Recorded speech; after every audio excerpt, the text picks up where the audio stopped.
Hi everyone, I'm Alistair Stevens and this is the Spelunky Daily Challenge for the 1st of March 2015. A little later than usual this evening, but I'm feeling good about this one. Which is always the sign of an inevitable disaster. I'm eager to take this little dude on his adventure down into the, I don't know, odd geography, I guess, of whatever can be found beneath Spelunky Town. I wonder if there is an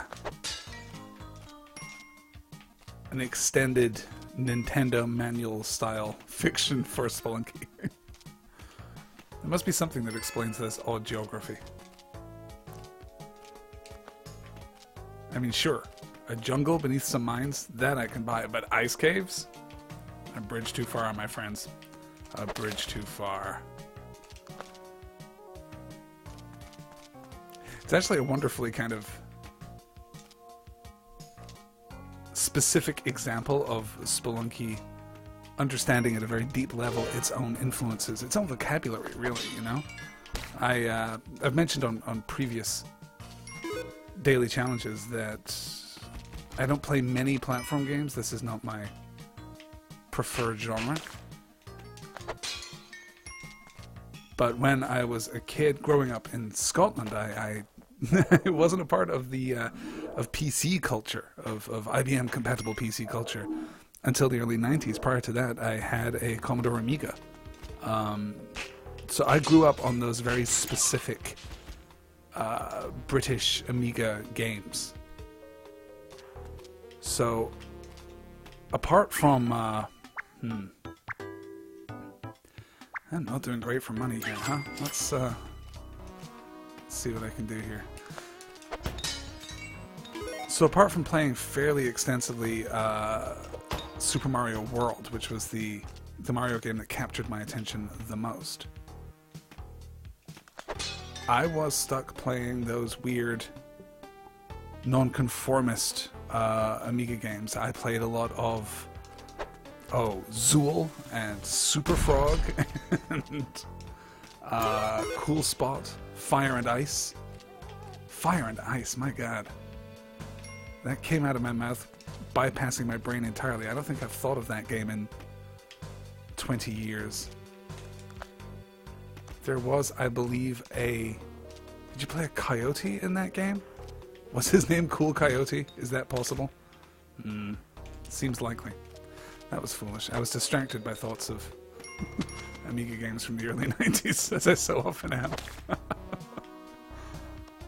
It'd be interesting to go and dig up some of those Amiga classics. See how well they've endured the test of time. Go play some original Lemmings or Psygnosis games. Go play some Blood Money or Chaos Engine. Little Rick Dangerous. There were some really terrible games on the Amiga. The Amiga was a perfect example, I think, of a platform that had a range of things that it did extremely well, and whenever it kind of wandered out of that range, it was just abominable. I think the reason that I'm, to this day, fairly resistant to the lures and pleasures of the platform game is that so many of those platform games on the Amiga were just abysmal. James Pond Robocod? I mean, really. And yet at the same time, the games that really formed my experience, the games that to this day are representative, if not, completely emblematic of the games I love the most, were kind of necessarily Amiga games. They felt very much a part, even when they were ports, they felt very much a part of that system and its ecosystem.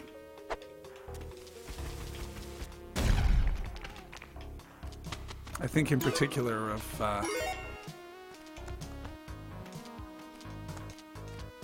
Cannon Fodder, the early Civilization games that I played there. There was a lot of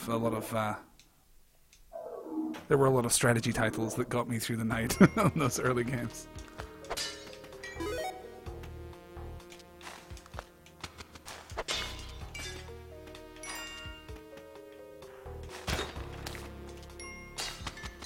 Be interesting to see if I could track down an Amiga emulator and maybe stream some of those.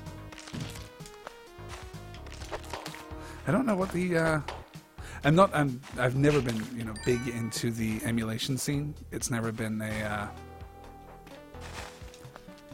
particular interest of mine. So I honestly have no idea. Oh, I'm gonna have to bomb down through there. I honestly have no idea how well developed the Amiga emulation scene is. I can't imagine that it's terribly well developed.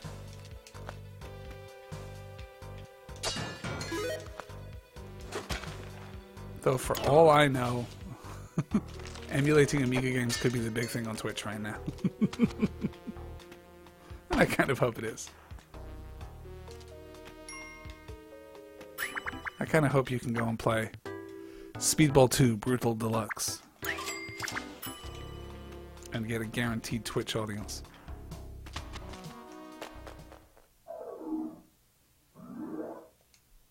So that is to say, of course, that entire detour into ancient Amiga history stems, of course, from the interesting geography of Spelunky and this kind of uniquely video game notion that you have to have, I don't know, worlds. That your worlds should be enormously distinct in their geography. That they should all have a gameplay gimmick. So you'll have your fire world that has a lot of instant kill lava. You'll have your ice world that has invariably those slippery blocks that will force you to contort yourself so you don't slide off into the abyss. Much as the ice levels in Spelunky pull that same trick. There we go. Well, that was pretty deft, and the damsel survived. Check that out.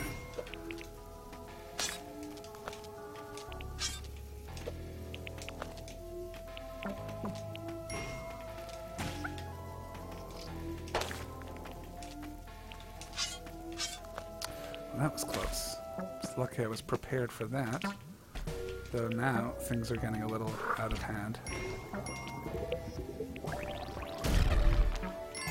Oh no, the damsel! Look at that! I even thought she was alive when I jumped down here. That is too bad. Particularly because I am so low on health right now. This could be a very short run tonight. Though any run where you make it out of the mines is a success to a greater or lesser degree. Alright, now... yeah, this is... ooh, I thought that trap was distracted there, but it turns out not so much. Alright, let's... oh, well, this is just very bad. I'm going to have to waste some bombs here. I need to explore to open the possibility of the black market.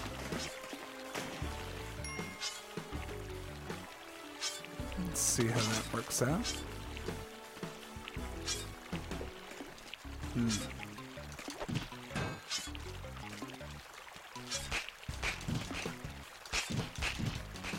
Oh, damn it.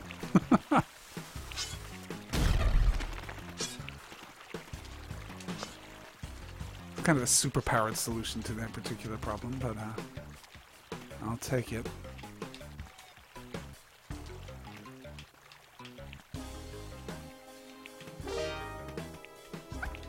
So I don't know when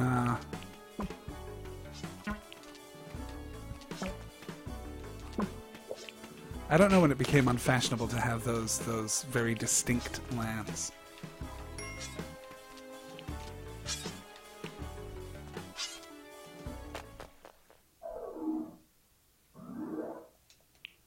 Though I guess you could probably draw a game design, you know, lineage between them and the kinds of levels you get in something like Spelunky, or say the kinds of combat arenas that you get in a Halo game, for example.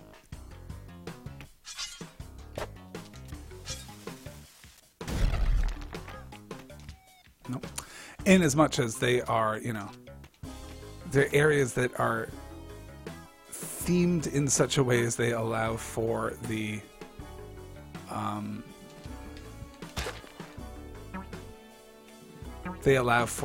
game systems and mechanics that are being used in that area. So, you know, game design comes first, whether it's your, you know, mobility skills in Spelunky, or it's weapons and mobility in something like Halo or Call of Duty. Then you design your encounter spaces in such a way as they test or validate those gameplay mechanics, and then you theme them so that you can explain away in the lore. Oh no, it makes perfect sense that this is covered in ice because, Ice World. Damn you, Ice World. Alright, I'm getting the ping from my black market detector here, but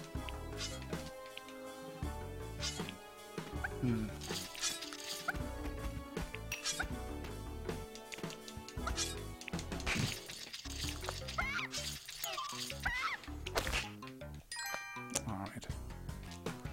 I finally got the monkey off my back. Okay, yeah, that's no good.